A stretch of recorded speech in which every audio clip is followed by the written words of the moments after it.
lui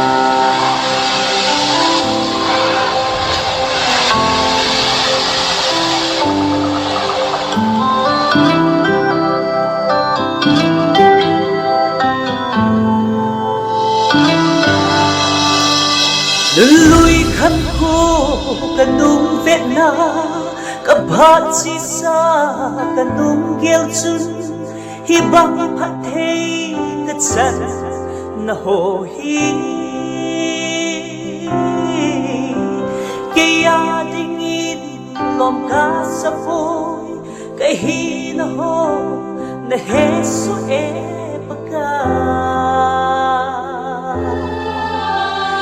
ima hilong nêu cha ako nin nei dom sange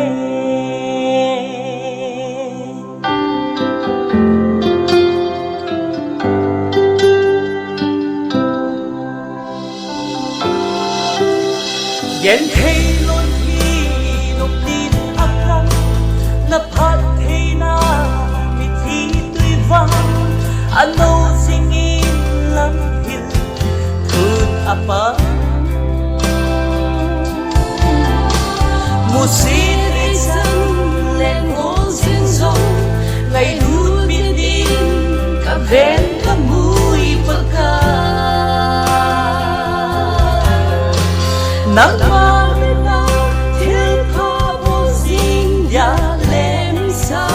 ka hi ki pa na lon hi ka lo ka hil hen lo ve ka sang ho hi ka lung ho ye ta sang ge ya ya na go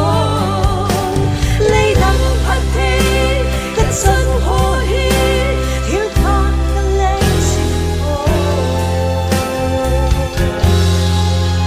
Lon hin the long zita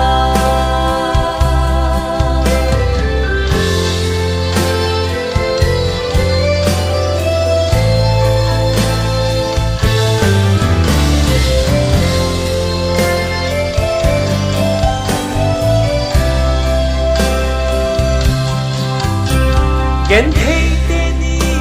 mun tha ding na cha hi na sulang inge nun lui khăn khô nil sa sing ta nghe kin nep na be ya te din kin nep na din ba ba ma sing ta nghe ima hilo le pu ya gon dom sang sing lai hi ki pa na lon hi ka lo ka hil hen lo ve ka sang ho hi ka lung ho ye ta sang ge ya ya na go lei dang phat thei ka sang ho hi hil pa ka le chimpo lon hin the long zita lei dang phat thei ka sang ho hi